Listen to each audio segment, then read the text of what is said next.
ফলপা করবি এতে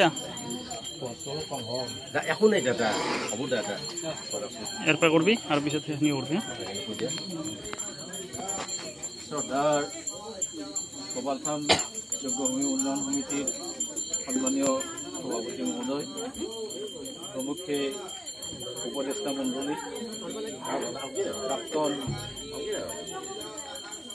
সভাপতি সম্পাদক সমন্বিত সমূহ কার্যনির্বাহক সদস্যবৃন্দ দুর্গা পূজার সভাপতি সমন্বিত শ্রদ্ধার কার্যনির্বাহক সদস্যসকল আজিৰ এই সাংগঠনিক অনুষ্ঠান ষষ্ঠী বেলবৰণ এই অনুষ্ঠানত উপস্থিত থকা সমূহ ৰাইজ মোৰ নিবাসী কলনীৰ পৰিয়ালবৰ্গ লগতে আজিৰ এই বৃহত্তৰ অঞ্চলৰ বাজানী অঞ্চলৰ এই গোপালথান যোগ্যভূমি উন্নয়ন সমিতি এই উন্নয়ন সমিতিৰ এটা মাংগলিক অনুষ্ঠান মোৰ বাসগৃহত অনুষ্ঠিত কৰা হৈছে। এইটো হ'ল দুৰ্গোৎসৱৰ ষষ্ঠীৰ বেলবৰণ আৰু এই অনুষ্ঠানটো মোক কৰাৰ এই সুযোগ দিলে তাৰ বাবে মই গোপালথান যোগ্যভূমি উন্নয়ন সমিতিক মোৰ তৰফৰ পৰা আন্তৰিক ধন্যবাদ জ্ঞাপন কৰিছোঁ। লগতে মই সমূহ ৰাইজকে শাৰদীয় দুৰ্গোৎসৱৰ শুভেচ্ছা জনাইছোঁ। সকলোৰে মন প্ৰাণবিলাক আনন্দৰে ভৰি পৰক। আৰু এই প্ৰসংগত মই আজি ইয়াত সমবেত হোৱা সকলোকে এটা কথা অনুৰোধ জনাব বিচাৰিছোঁ যে যিজন ব্যক্তিৰ সন্মুখত আমি আজি ইয়াত থিয় হৈছোঁ তেওঁ তামোলপুৰ হায়াৰ ছেকেণ্ডেৰীত অষ্টম শ্ৰেণীত পঢ়িছিল। মই বাপুজী বিদ্যাপীঠ হাইস্কুলত অষ্টম শ্ৰেণীত পঢ়িছিলোঁ। আৰু আমাৰ দুজনৰ মাজত এজন মধ্যস্থতাকাৰ আছিল প্ৰণয় কুমাৰ শৰ্মা। বৰ্তমান তেওঁ সংযুক্ত মুক্তি বাহিনীৰ ক'ত কেনেকৈ কি হ'ল এতিয়াও আমি গম নাপাওঁ। আৰু তেওঁ আমাৰ মধ্যস্থতাকাৰ আছিল, মানে তেওঁ তামোলপুৰ হায়াৰ ছেকেণ্ডেৰীত পঢ়িছিল। তেওঁ মানে তাতে আলোচনী ছেক্ৰেটাৰী আছিল। আৰু জুবিনৰ খুব ভাল বন্ধু আছিল, তেওঁ গান গাইছিল আৰু তেওঁ মোৰো বন্ধু আছিল। আৰু সেই সম্পৰ্কত তাৰমানে তেওঁ তাত কৈ যাওঁ আৰু তেনেকৈ তাৰমানে তেওঁক মই কোৱাৰ্টাৰত লগ পাওঁ। দেউতাকে তাত কাম কৰিছিল, চক্ৰ বিষয়া আছিল। গতিকে তেওঁৰ লগত মোৰ এটা ভাল সম্পৰ্ক আছিল। তেওঁৰ বয়স আৰু মোৰ বয়স একেই। গতিকে তেওঁ খুব কম বয়সতেই মানে গুচি গ'ল আমাৰ মাজৰ পৰাই। তেওঁ কায়িকভাৱে নাই যদিও কিন্তু তেওঁ আমাৰ মাজত আছে। গতিকে বন্ধু হিচাপে তেওঁৰ লগত যি সম্পৰ্ক আছিল, গতিকে মই আজি তেওঁক শ্ৰদ্ধাৰে কৰিব বিচাৰিছোঁ। তেওঁৰ সমাধিস্থলত যোৱাৰ সময় পোৱা নাই, মই বিটিচি জড়িত আছিলোঁ, গতিকে মই তেওঁৰ সমাধিস্থলতো যাম। গতিকে আজি মই তেওঁক শ্ৰদ্ধাৰে কৰাৰ কাৰণে মই ইয়াত বন্তি প্ৰজ্বলন কৰি এই শ্ৰদ্ধাঞ্জলি অনুষ্ঠানটো মুকলি কৰাৰ বাবে গোপালথান যোগ্যভূমি উন্নয়ন সমিতিৰ সভাপতি মাননীয় শ্ৰীযুত প্ৰশান্ত চৌধুৰীদেৱক আহ্বান জনাইছোঁ। আৰু তেখেতে অনুষ্ঠানটো আৰম্ভ কৰাৰ আগতে তেখেতক এখনি ফুলাম গামোচাৰে সম্বৰ্ধনা জনাব বিচাৰিছোঁ। আৰু মোৰ ছোৱালী জ্যোতিস্মিতা শৰ্মাই তেওঁক তেখেতক সম্বৰ্ধনা জনাব। সম্বৰ্ধনা জনাবলৈ অনুৰোধ জনাইছোঁ।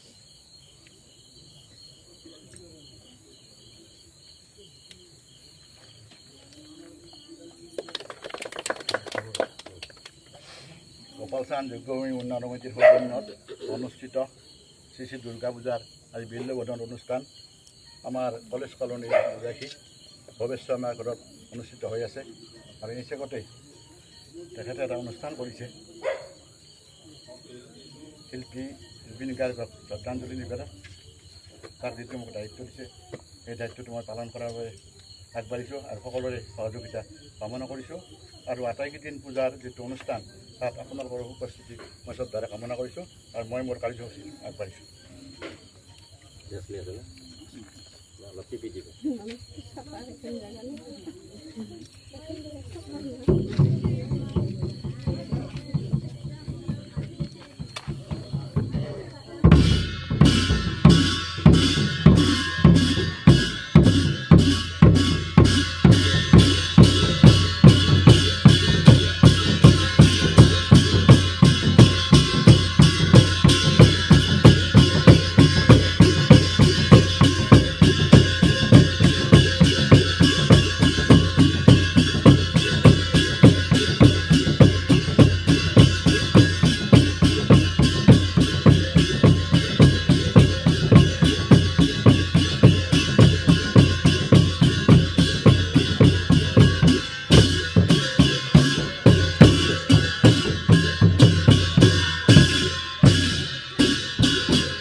ভাষণ যদি অলপ কিবা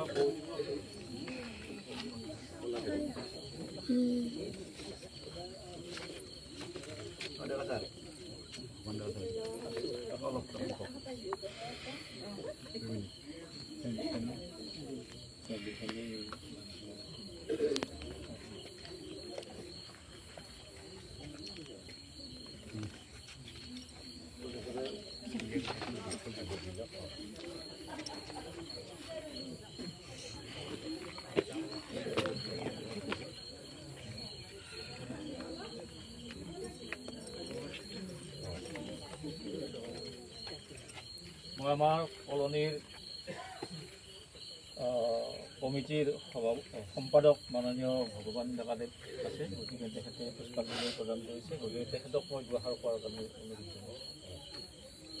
শ্ৰদ্ধাৰ আজিৰ এই পবিত্ৰ অনুষ্ঠানত উপস্থিত থকা সুধীসকল, আজি মাংগলিক অনুষ্ঠানৰ লগত সংগতি ৰাখি শ্ৰদ্ধাঞ্জলি অনুষ্ঠান এটা সুন্দৰ পৰিৱেশত শ্ৰদ্ধাঞ্জলি চলি আছে।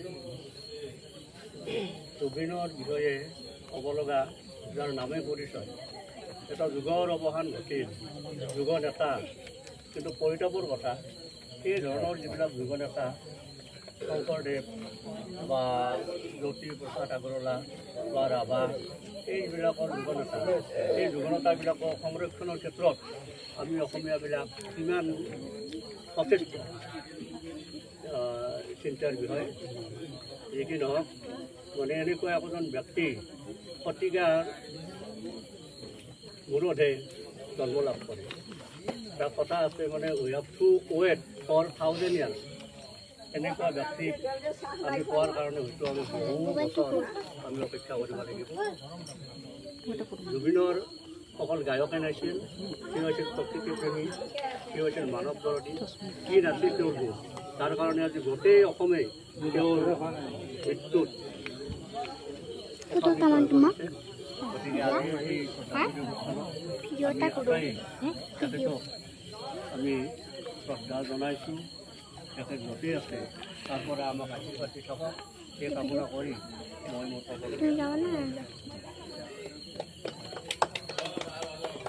আমি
মায়াজনী তো কাম